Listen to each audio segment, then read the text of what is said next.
KVS PRT 2022 में आवेदन करने के बाद से करेक्शन करने की अंतिम तिथि कल दिनांक 8 जनवरी 2023 के रात के 12 बजे तक है।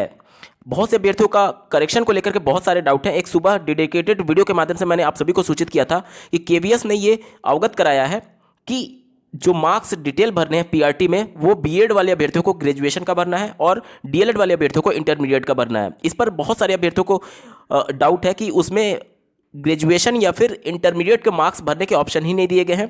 बहुत से अभ्यर्थियों का ये डाउट है कि उत्तर प्रदेश में जो बीटीसी होता है, डीएलएड होता है, वो ग्रेजुएशन के बाद होता है, तो यहाँ पर इंटरमीडिएट का डिटेल कैसे भरेंगे।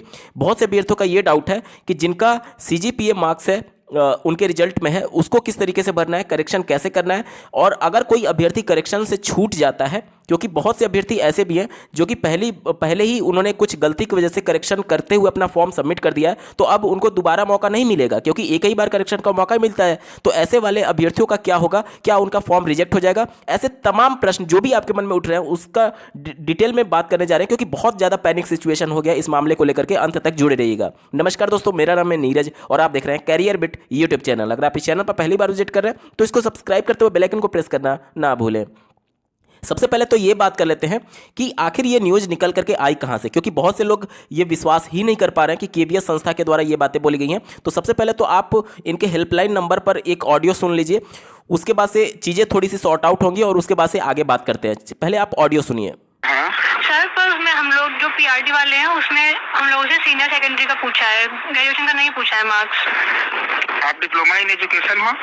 हाँ जी, डीएलएड। हाँ, तो देखिए दो है, एक है 12th class senior secondary and diploma in education. अगर आप उस कैटेगरी को बिलोंग करते हो तो आपको 12th का स्कोर बताना है। हाँ जी, क्योंकि हमें देखना है ना 50% से किया होगा 12th, तभी उसका बीएड डीएड का कोई वैल्यू है, नहीं तो कुछ नहीं है जी।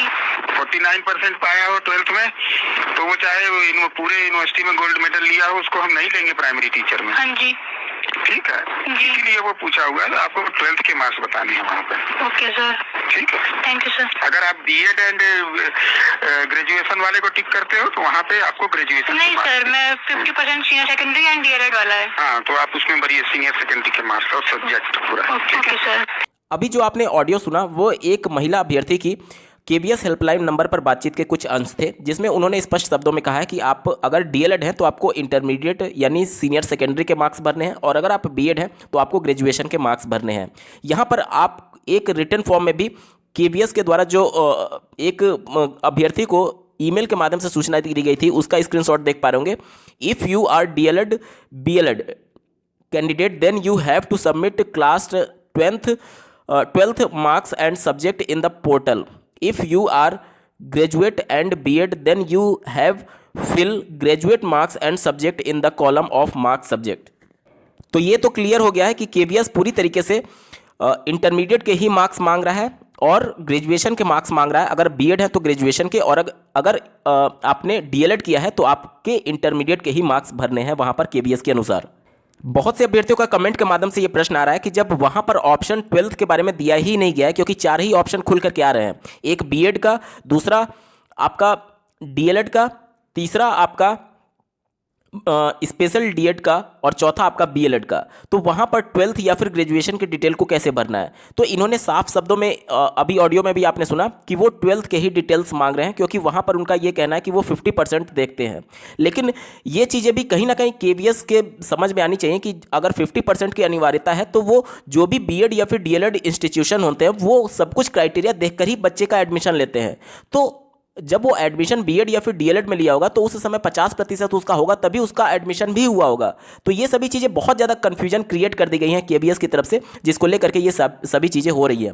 हालांकि केवीएस स्पष्ट तौर पर कह रहा है कि आपको 12th और ग्रेजुएशन की ही डिटेल को भरना है। ठीक है, बहुत से अभ्यर्थियों का ये भी प्रश्न आ रहा था कि ये डिटेल इन्फॉर्मेशन मिली कहाँ से, तो मैंने आपको इसका प्रमाण दे दिया। इनकी जो हेल्पलाइन नंबर है वहाँ पर आप जाकर के खुद भी कांटेक्ट कर सकते हैं, यही सूचना दी जा रही है केवीएस के द्वारा। ठीक है, बहुत से अभ्यर्थियों का ये भी कमेंट के माध्यम से प्रश्न आ रहा था कि यूपी में जो डीएलएड में एडमिशन होता है वो ग्रेजुएशन के बाद होता है, तब इंटरमीडिएट का डिटेल कैसे फिल करना है।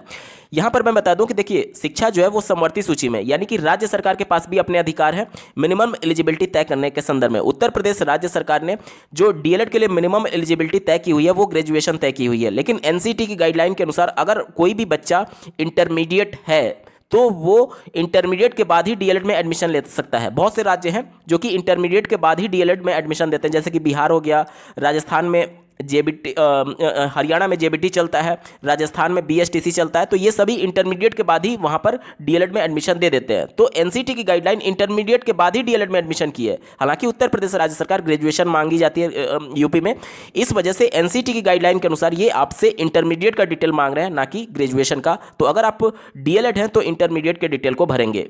चलिए, ये बात तो क्लियर हो गई कि मार्क्स किसके भरने हैं। इसके साथ ही साथ यहाँ पर मैं बता दूं कि जैसे अगर आप डीएलएड वाला ऑप्शन ऑप्ट करते हैं तो वहाँ पर सारे डिटेल अब आपको इंटरमीडिएट के भरने हैं केबीएस के अनुसार। मतलब कि पासिंग ईयर भी आपका जो होगा वो इंटर में जब आप पास हुए थे वो वाला साल, वो वाला ईयर आपको वहाँ पर फिल करना है। इसके साथ ही साथ जो आपसे मार्क्स के डिटेल मांगे गए हैं वो सब कुछ मार्क्स अब आपको इंटरमीडिएट का भरना है डीएलएड वाले अभ्यर्थियों को, और बीएड वाले अभ्यर्थियों को उनके ग्रेजुएशन के मार्क्स डिटेल भरने हैं। बहुत से अभ्यर्थियों को बोर्ड नेम, यूनिवर्सिटी नेम में कन्फ्यूजन हो सकता है। तो देखिए, अगर आप यूपी बोर्ड से हैं तो board of high school and intermediate education आपको फिल करना है, या फिर अगर आप यूपी बोर्ड भी लिख देते हैं तो भी गलती नहीं माना जाएगा। ठीक है, आप अपने रिजल्ट पर देखिएगा, आपके रिजल्ट पर board of high school and intermediate education करके लिखा होगा। ठीक है, चलिए, ये तो बात हो गई यूपी बोर्ड की। सीबीएसई बोर्ड अपना सीबीएसई बोर्ड लिख सकते हैं, आईसीएसई बोर्ड वाले अपना आईसीएसई बोर्ड लिख देंगे। ठीक है, ये तो बात हो गई जो कि इंटरमीडिएट वाले अभ्यर्थी फॉर्म भरेंगे, डीएलएड वाले अभ्यर्थी। ठीक है, इंटर के मार्क्स और ये सभी डिटेल भरेंगे।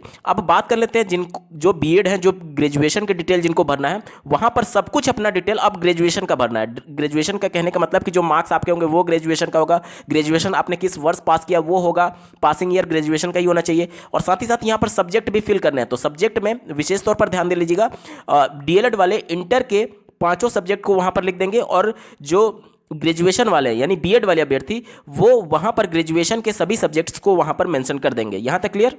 बात आ जाती है सीजीपीए वाले अभ्यर्थियों के संदर्भ में कि आखिर इनके मार्क्स कैसे भरे जाएंगे। तो वहां पर 2 ऑप्शन आता है, एक तो परसेंटेज आता है, दूसरा ग्रेडिंग सिस्टम का आता है, तो वो आप ऑप्ट कर सकते हैं। साथ ही साथ सीबीएसई बोर्ड और आईसीएसई बोर्ड में कुछ ऑप्शनल सब्जेक्ट होते हैं, जैसे कि इंटरमीडिएट में यूपी बोर्ड में आप देखेंगे तो 5 सब्जेक्ट होते हैं, लेकिन सीबीएसई बोर्ड में 6 सब्जेक्ट होता है, एक ऑप्शनल होता है। लेकिन उनके रिजल्ट पर ये साफ शब्दों में मेंशन होता है कि आपको टॉप 5 ही लेकर के चलना है। तो आपके बोर्ड के जो नियम है उसी के हिसाब से आपको फिल करना होगा। ठीक है, टॉप 5 सब्जेक्ट को ही लेकर के आपको अपने मार्क्स या फिर सीजीपीए जो भी आपका स्कोर होगा वो अपने टॉप 5 को लेकर के ही भरना है। ठीक है, और ऑप्शन कौन सा सब्जेक्ट छोड़ना है वो आपके रिजल्ट पर पीछे मेंशन होता है, तो वो सभी चीजें आप देख लीजिएगा, उसके अनुसार ही अपना करेक्शन करिएगा। ठीक है, ये सभी बात हो गई करेक्शन से संबंधित। अब बात कर लेते हैं कि करेक्शन करना कैसे है, क्योंकि बहुत सारे अभ्यर्थी कह रहे हैं कि सर प्रैक्टिकल वीडियो बना करके दिखा दीजिए। देखिए, प्रैक्टिकल वीडियो बना पाना संभव नहीं है, क्योंकि जिस आवेदन के साथ मैंने किया था उस पर कल के डेडिकेटेड वीडियो में मैंने जो करेक्शन का प्रोसेस बताया था उसके बाद से फाइनल सबमिट मैंने कर दिया था। अब एक बार जब आप फाइनल सबमिट कर देते हैं उसके बाद से दोबारा आपको करेक्शन का मौका नहीं दिया जाता है। तो अब मेरे पास कोई भी एप्लीकेशन फॉर्म है ही नहीं जिसमें मैं आपको प्रैक्टिकली करके दिखाऊं, इस वजह से मैं आपको प्रैक्टिकली करके नहीं दिखा पा रहा हूं। कल का डिटेल वीडियो आप लोग देख लीजिएगा, उसमें करेक्शन के पूरे प्रोसेस को मैंने बताया है। वहाँ पर जो एजुकेशन डिटेल वाला था वहाँ पर आज वाले वीडियो के हिसाब से आपको इंटरमीडिएट और ग्रेजुएशन का डिटेल फिल कर देना है, डीएलएड वाले को इंटरमीडिएट का और बीएड वाले को ग्रेजुएशन का। बाकी कल का वीडियो आप देख लीजिए, उसमें सभी हेल्प आपको मिल जाएगी। ठीक है, इसके साथ ही साथ बहुत से अभ्यर्थी पहले ही अपने फॉर्म को करेक्शन करके सबमिट कर चुके होंगे, जिनका किसी भी फील्ड में कुछ गड़बड़ी होगा तो अब उनको मौका ही नहीं मिलेगा कि वो दोबारा अपने इस मार्क्स को करेक्ट कर पाए। तो क्या उनका फॉर्म रिजेक्ट हो जाएगा? क्या उनको पास होने के बाद से इंटरव्यू में बैठने का मौका नहीं मिलेगा? क्या उनका पूरा ही अभ्यर्थन कैंसिल कर दिया जाएगा? देखिए, ऐसा कुछ भी नहीं होगा। ये ऐसे डिटेल हैं जो कि आपके फाइनल मेरिट को डिस्टर्ब नहीं करते हैं। कोई भी एक ऐसा डिटेल जो कि आपके फाइनल मेरिट को डिस्टर्ब करता है उसकी वजह से आपका अभ्यर्थन कैंसिल होता है। ये ऐसे डिटेल है जिसकी वजह से आपका फाइनल मेरिट डिस्टर्ब होगा ही नहीं। उत्तर प्रदेश में अगर मैं बात करूं तो उत्तर प्रदेश राज्य सरकार ने जो पिछली 69,000 सहायक अध्यापकों की भर्ती कंप्लीट कराई है, उसमें ऐसे अभ्यर्थी जिनका मार्क्स डिटेल भरने में कोई गलती हुई थी, तो उनका अभ्यर्थन कैंसिल कर दिया गया था इस वजह से, क्योंकि उनका जो एकेडमिक डिटेल मांगा गया था वो भी फाइनल मेरिट में जुड़ता है। लेकिन आपके जो मार्क्स के डिटेल केवीएस में मांगे जा रहे हैं वो आपके फाइनल मेरिट में जुड़ेगा ही नहीं, ना तो आपके इंटरमीडिएट का, ना ही आपके ग्रेजुएशन का। तो फिर इस मार्क्स का कोई रोल ही नहीं है आपके फाइनल मेरिट में।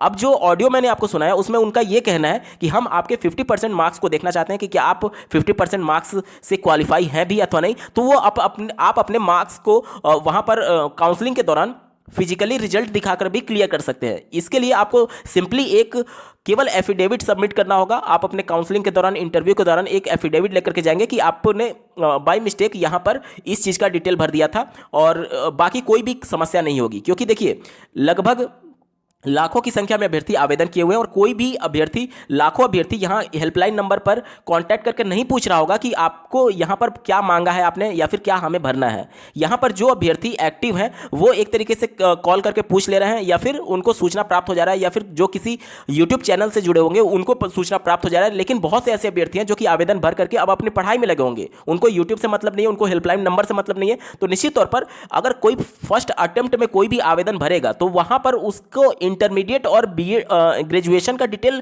मांगा ही नहीं गया था प्रैक्टिकली। वहां तो आपको सिंपली केवल बीएड का, डीएलएड का, स्पेशल डीएड का और बीएलएड का डिटेल मांगा गया। तो कोई भी जो पहली बार देखेगा, फॉर्म भरेगा, उसे तो यही लगेगा ना कि इसी सब का डिटेल भरना है।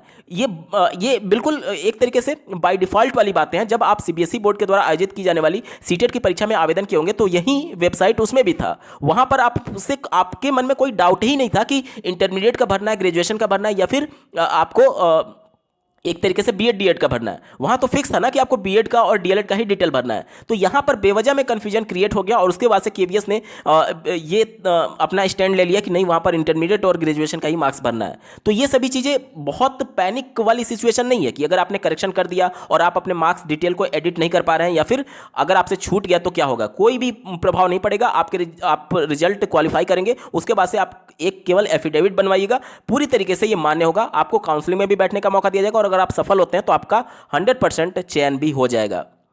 इससे पहले कि केवीएस की भर्तियों में अभ्यर्थियों के द्वारा जो छोटे मोटे मिस्टेक किए जाते हैं उसके लिए एफिडेविट लेकर के वो पूरे प्रोसेस को आगे प्रोसीड कर देते हैं। कोई भी घबराने की आवश्यकता नहीं है। अगर आप मार्क्स डिटेल एडिट नहीं कर पा रहे हैं, कोई भी घबराने की आवश्यकता नहीं है। आपका 100% वो सही ही माना जाएगा, क्योंकि ये आपके फाइनल मेरिट में जुड़ता ही नहीं है।